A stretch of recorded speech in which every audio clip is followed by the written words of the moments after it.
ಓಂ ಎಂಬ ಪ್ರಣವಾಕ್ಷರದ ಉಚ್ಚಾರಣೆ ನಮ್ಮ ದೇಹ ಮತ್ತು ಮನಸ್ಸಿನ ಆರೋಗ್ಯಕ್ಕೆ ಬಹಳ ಒಳ್ಳೆಯದು. ಓಂ ಎಂಬ ಅಕ್ಷರವು ಆ, ಉ, ಮ ಎಂಬ 3 ಅಕ್ಷರಗಳಿಂದ ಉಂಟಾಗಿದೆ. ಅಂದರೆ ಆ ಅಜ, ಉ ಉರಗಶಯನ, ಮ ಮಹೇಶ್ವರ. ಅಂದರೆ ಬ್ರಹ್ಮ ವಿಷ್ಣು ಮಹೇಶ್ವರರು ಈ ಓಂಕಾರದಲ್ಲಿ ಇದ್ದಾರೆ ನಾವು ಅಂದುಕೊಳ್ಳಬಹುದು. ಹಾಗೆ ಈಗ ಹೇಗೆ ಓಂಕಾರವನ್ನು ಉಚ್ಚಾರ ಮಾಡುವುದು ಎಂಬುದನ್ನು ನೋಡೋಣ. ಆ, ಉ, ಮ ಅಕ್ಷರಗಳ ಉಚ್ಚಾರಣೆಯ ನಂತರ ನಾವು ಓಂಕಾರವನ್ನು ಮಾಡಬಹುದು, ಅಥವಾ ನೇರವಾಗಿ ಓಂಕಾರದ ಉಚ್ಚಾರಣೆಯನ್ನು ಕೂಡ ಮಾಡಬಹುದಾಗಿದೆ. ಮೊದಲಿಗೆ ಆ ಅಕ್ಷರದಿಂದ ಆರಂಭಿಸೋಣ. ದೀರ್ಘವಾಗಿ ಉಸಿರನ್ನು ತೆಗೆದುಕೊಳ್ಳಿ. ಉಸಿರನ್ನು ಬಿಡುತ್ತಾ ಅಕಾರವನ್ನು ಉಚ್ಚರಿಸಬೇಕು. ಬ್ರೀದ್ ಇನ್,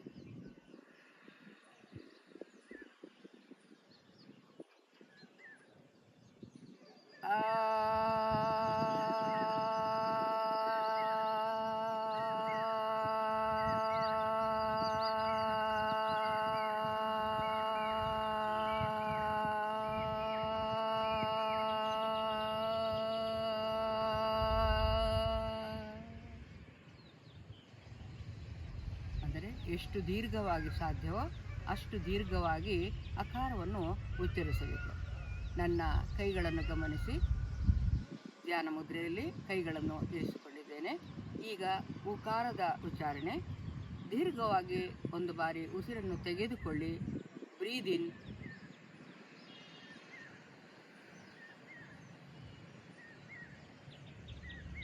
ಊ,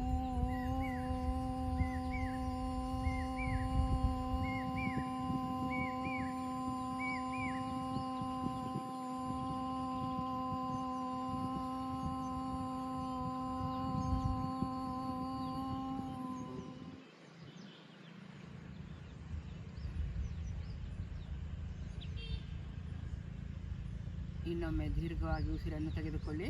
ಉಸಿರನ್ನು ಬಿಡುತ್ತಾ ಮಕಾರ.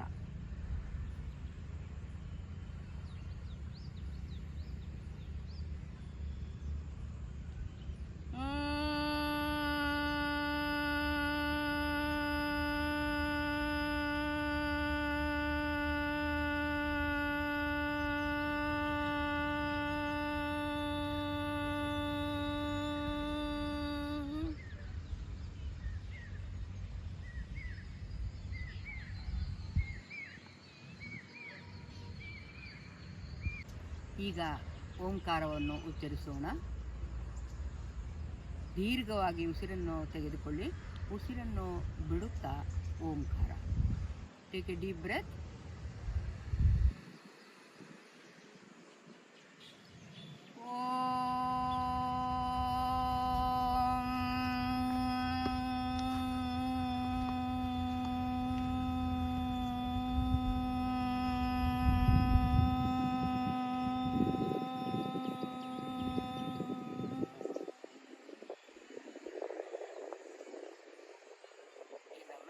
Take a deep breath.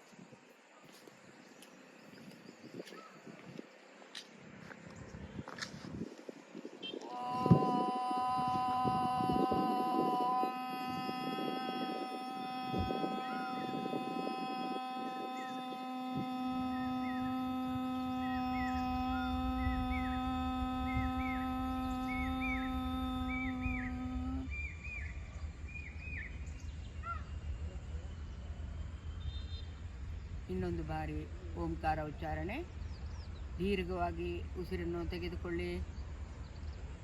ಬ್ರೀದ್ ಇನ್,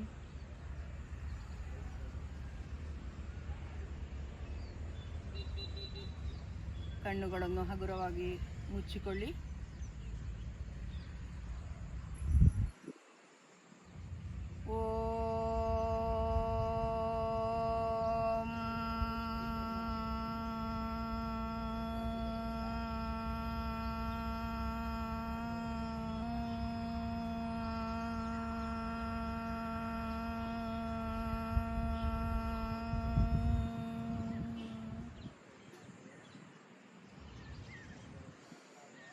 योगेन चित्तस्य पदेन वाचां मलं शरीरस्य च वैद्यकेन योपाकरोतं प्रवरं मुनीनां पतञ्जलिं प्राञ्जलिरानतोऽस्मि।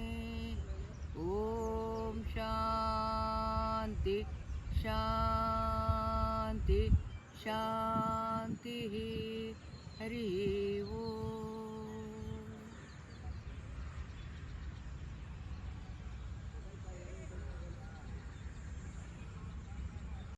ಓಂಕಾರ ಧ್ಯಾನಕ್ಕೆ ಸುಖಾಸನ, ಪದ್ಮಾಸನ ಅಥವಾ ವಜ್ರಾಸನದಲ್ಲಿ ಕೂರಬಹುದು.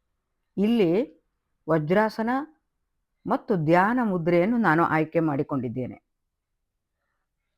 ಈ ಓಂಕಾರ ಧ್ಯಾನವು ಮನಸ್ಸಿನ ಒತ್ತಡವನ್ನು ನಿವಾರಿಸಿ ಏಕಾಗ್ರತೆಯನ್ನು ಹೆಚ್ಚಿಸುತ್ತದೆ. ಹಾಗೆಯೇ ನಮ್ಮ ಶ್ವಾಸಕೋಶದ ಶಕ್ತಿಯನ್ನು ಹೆಚ್ಚಿಸಿ ಆರೋಗ್ಯವನ್ನು ಉತ್ತಮವಾಗಿ ಇಡುತ್ತದೆ. ಮನಸ್ಸಿನ ಶಾಂತಿ ಮತ್ತು ನೆಮ್ಮದಿಗಾಗಿ ಬೆಳಗ್ಗೆ ಅಥವಾ ಸಂಜೆ ಸ್ವಲ್ಪ ಹೊತ್ತಾದರೂ ಓಂಕಾರ ಧ್ಯಾನ ಮಾಡುವುದು ಬಹಳ ಅಗತ್ಯವಾಗಿದೆ.